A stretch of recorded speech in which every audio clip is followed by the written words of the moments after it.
우리가 함께 나눌 말씀은 시편 89편 1절에서 18절까지 말씀입니다.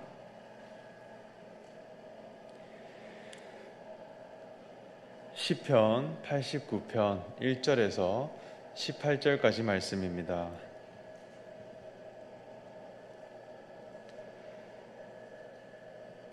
다 찾으신 줄로 알고 저와 여러분 함께 교독하시겠습니다.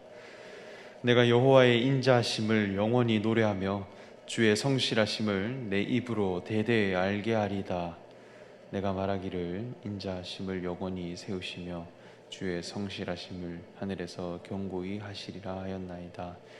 주께서 이르시되 나는 내가 택한 자와 언약을 맺으며 내 종 다윗에게 맹세하기를 내가 내 자손을 영원히 견고히 하여 내 왕위를 대대에 세우리라 하셨나이다. 여호와여, 주의 기이한 일을 하늘이 찬양할 것이요 주의 성실도 거룩한 자들의 모임 가운데서 찬양하리이다. 무릇 구름 위에서 능히 여호와에 비교할 자 누구며 신들 중에서 여호와와 같은 자 누구이리까? 하나님은 거룩한 자의 모임 가운데서 매우 무서워할 이시오며 둘러있는 모든 자 위에 더욱 두려워할 이시니이다. 여호와 만군의 하나님이여, 주 능력 있는 이가 누구리까? 여호와여, 주의 성실하심이 주를 둘러나이다. 주께서 바다의 파도를 다스리시며 그 파도가 일어날 때에 잔잔하게 하시나이다. 주께서 라합을 죽임 당한 자같이 깨뜨리시고 주의 원수를 주의 능력의 팔로 흩으셨나이다. 하늘이 주의 것이요 땅도 주의 것이라. 세계와 그 중에 충만한 것을 주께서 건설하셨나이다. 남북을 주께서 창조하셨으니 다불과 헤르몬이 주의 이름으로 말미암아 즐거워하나이다. 주의 팔에 능력이 있사오며 주의 손은 강하고 주의 오른손은 높이 들리우셨나이다. 의와 공의가 주의 보좌의 기초라. 인자함과 진실함이 주 앞에 있나이다. 즐겁게 소리칠 줄 아는 백성은 복이 있나니 여호와여, 그들이 주의 얼굴빛 안에서 다니리로다. 그들이 때문에 기뻐하며 주의 공의로 말미암아 주는 그들의 힘의 영광이심이라. 우리의 뿔이 주의 은총으로 높아지오리니 우리의 방패는 여호와께 속하였고 우리의 왕은 이스라엘의 거룩한 이에게 속하였기 때문이니이다. 아멘. 사랑하는 이산 충신 성도 여러분, 오늘도 기도의 자리로 나오셔서 하나님의 뜻을 구해가기 위해 모인 여러분들에게 하나님의 은혜와 축복이 가득하시기를 간절히 소망합니다. 시편 89편 말씀은 에스라인 에단의 마스길이라 합니다. 마스길이라는 단어가 굉장히 어렵게 다가오는데요, 이 마스길은 문학의 한 장르 중 하나입니다. 이 뜻은 배움과 교훈을 위한 묵상시라는 뜻을 가지고 있습니다. 그래서 교훈을 주기 위한 이 시인 작가의 묵상을 통해 나와진 시입니다. 그래서 이 시를 보면 하나님의 나라는 처음에 어떠하였으며 얼마나 거룩한 나라였는지, 그리고 어떤 과정을 통해 변질되었고 마침내 멸망하게 되었는지 이 전 과정을 담아놓고 있습니다. 이 모든 과정을 시인은 지켜봤고 이에 대한 반추와 묵상함으로 후세대에게 교훈을 주기 위해 기록한 시편입니다. 그저 흘러가는 이스라엘의 역사가 아닌 분명히 남겨야 할 신앙의 교훈이 있다는 것입니다. 우리가 공부를 할 때도 지혜로운 사람들은 항상 오답노트를 씁니다. 자신이 풀었던 문제에서 오답이 나왔다면 그 원인이 무엇인지 문제의 처음으로 돌아가 풀이 과정과 결론에 이르기까지 다시 복기하는 작업입니다.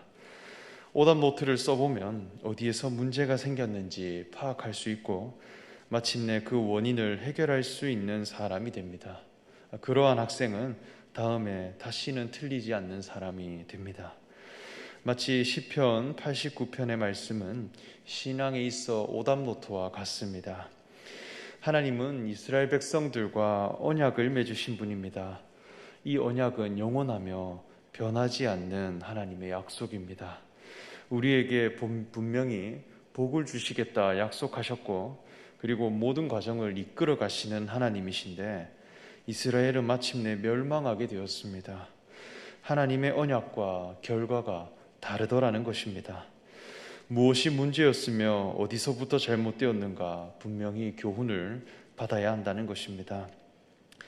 역사적으로는 남유다 제국이 바벨론에 멸망하였고 70년이 지나 귀환하여 예루살렘을 재건했다 할 수 있겠지만 그 이스라엘이 회복해가는 과정 가운데 수많은 믿음의 조상들이 이러한 오답노트를 묵상하고 자신의 신앙 고백들을 후대에 물려주었다는 것입니다. 그래서 1절에서 18절까지의 말씀은 이스라엘 나라를 세우신 하나님에 대한 찬양이 담겨 있습니다.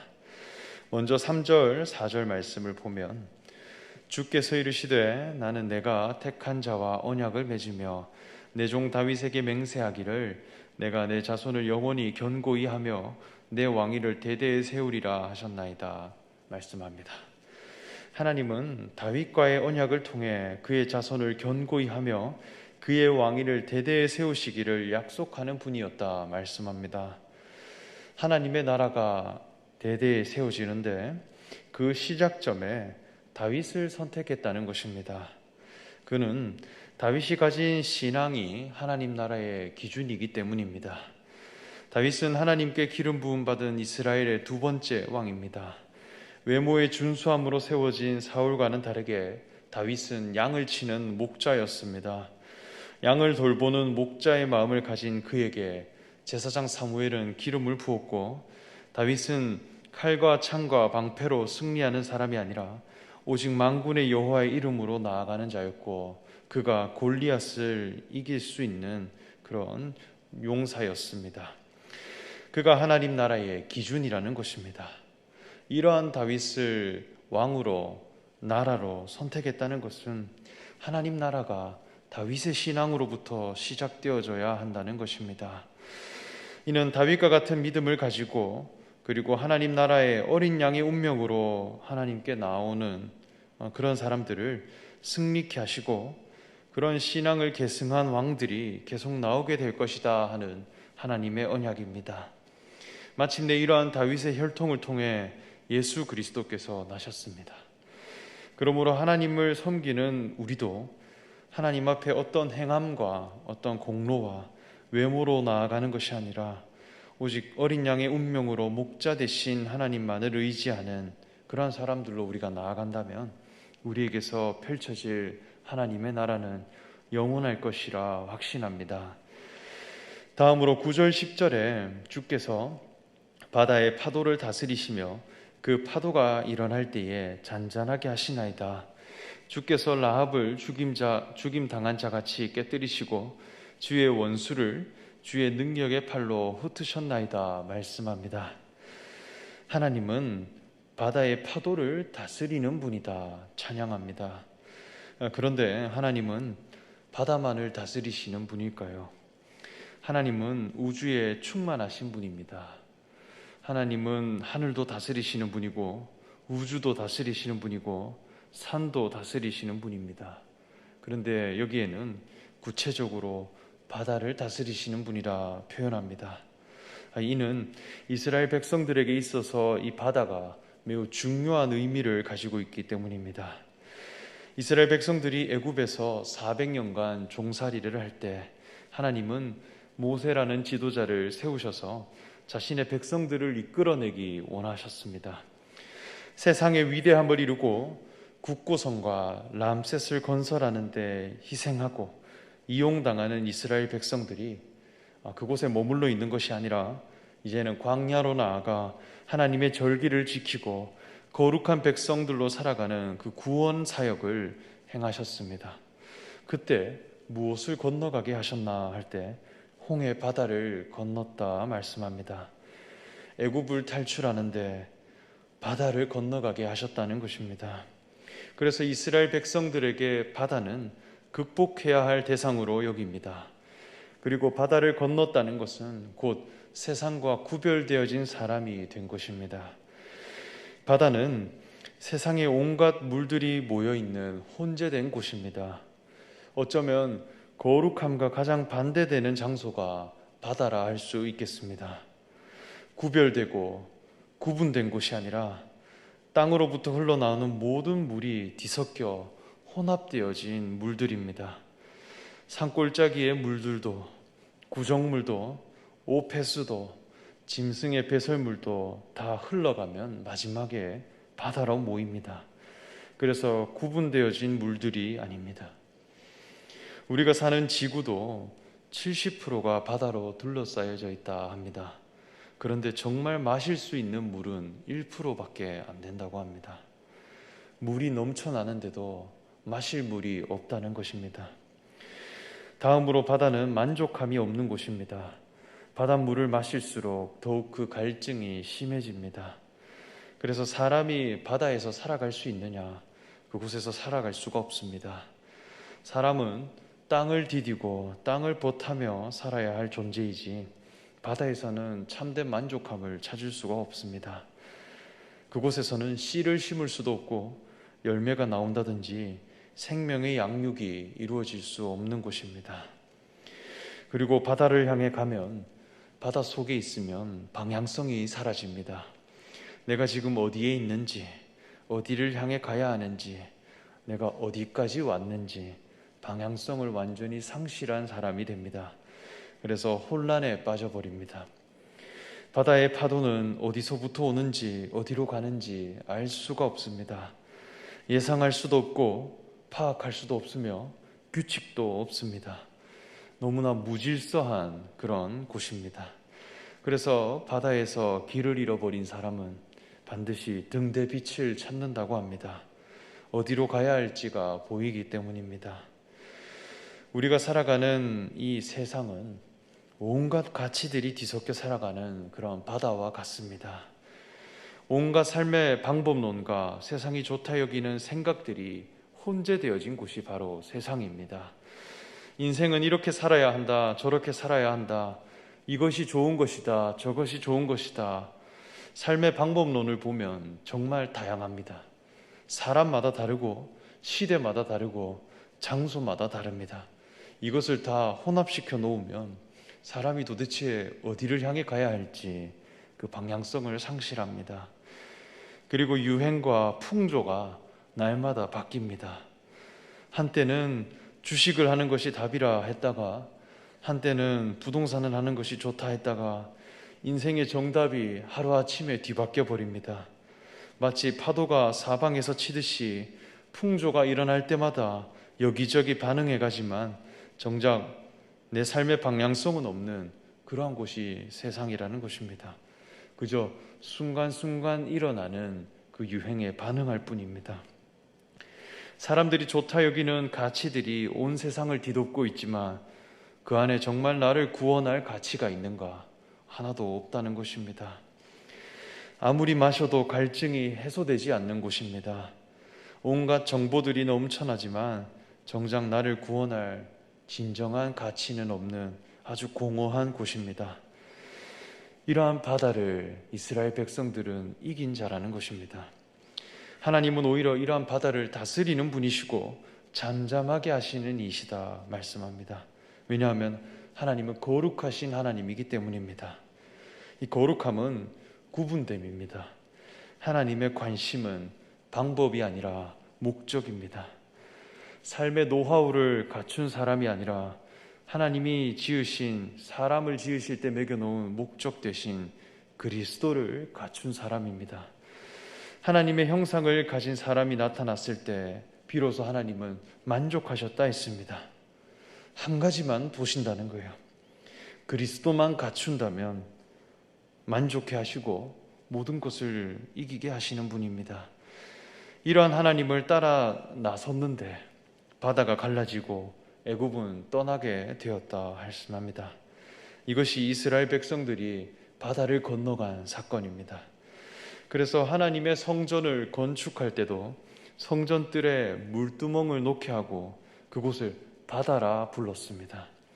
하나님의 성소를 향해 나아가는데 바다를 지나가게끔 했다는 것입니다. 하나님께로 나아가는 거룩한 신앙의 과정에 바다를 이기고 바다와 구분되는 과정을 반드시 거쳐야 한다는 것입니다.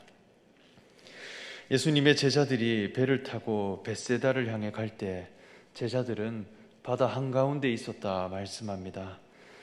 바람을 거슬러 가는 제자들에게 예수님은 바다 위를 걸어 오셨다 말씀합니다. 바다 위를 걸을 수 있는 분이 과연 있을까? 모든 사람들이 바다에 빠져버리고 잠식되는데 오히려 바다를 다스리는 분으로 오시더라는 것입니다. 그러나 제자들의 눈에는 예수님을 유령이라 생각했습니다. 왜냐하면 바다를 다스릴 수 있는 자는 유령같이 실체가 없는 존재만이 가능하다 여겼기 때문입니다. 그러나 예수님은 내니 두려워하지 말라 하셨습니다. 이것을 헬라어로는 에고 에임이라 합니다. 이것은 나는 나이다라는 선언입니다. 하나님께서 모세에게 나타나셨을 때 자신에 대해 나는 스스로 있는 자이다 선언하셨습니다. 이것이 같은 표현입니다. 여호와 하나님 그분의 이름을 선언하고 그리고 하나님이 사람을 지으신 목적이 나에게서 이루어졌기에 나는 실체가 있는 자이다 말씀합니다. 그럼에도 몸을 가지고 있음에도 우리는 바다를 다스릴 수 있고 하나님의 이름과 하나님의 뜻으로 바다를 건너갈 수 있는 사람이다. 이것을 우리에게 보여주셨습니다. 하나님이 보여주신 거룩한 신앙인의 모습입니다. 말씀을 정리하겠습니다. 하나님의 나라는 하나님의 뜻으로 세워진 나라입니다. 그 시작점에 다윗을 택하여 그에게 언약을 맺었다 했습니다. 하나님 나라는 외모가 뛰어난 자가 아닌 힘과 능력과 또는 칼과 창과 방패로 승리하는 자가 아닌 어린 양의 운명으로 나아가는 자를 통해 세워지는 나라입니다. 예수 그리스도께서 어린 양의 운명으로 십자가를 향해 가셨고 그 자리에서 하나님의 아들로 다시 사셨듯이 우리의 승리는 목자 되신 하나님께 나를 내어 맡기는 믿음으로부터 주어질 것이다 확신합니다. 그리고 여호와 하나님은 바다를 다스리는 분이라 하셨습니다.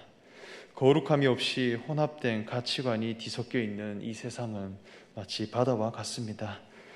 세상에 잠식되어 세상의 풍랑에 우리는 두려워할 자들이 아니라 우리가 몸을 가진 연약한 인생임에도 바다 위를 걸으신 예수님과 같이 그리스도의 직임을 가진 자가 된다면 하나님이 사람을 지을 때 매겨놓으신 그 목적이 우리에게 이루어진 바 된다면 세상의 모든 가치관과 구별되고 마침내 다스려낼 수 있는 왕같은 제사장이 되어질 것이라 확신합니다. 이 말씀과 이 찬양이 저와 여러분 오늘 하루의 찬양이 되시기를 간절히 소망합니다.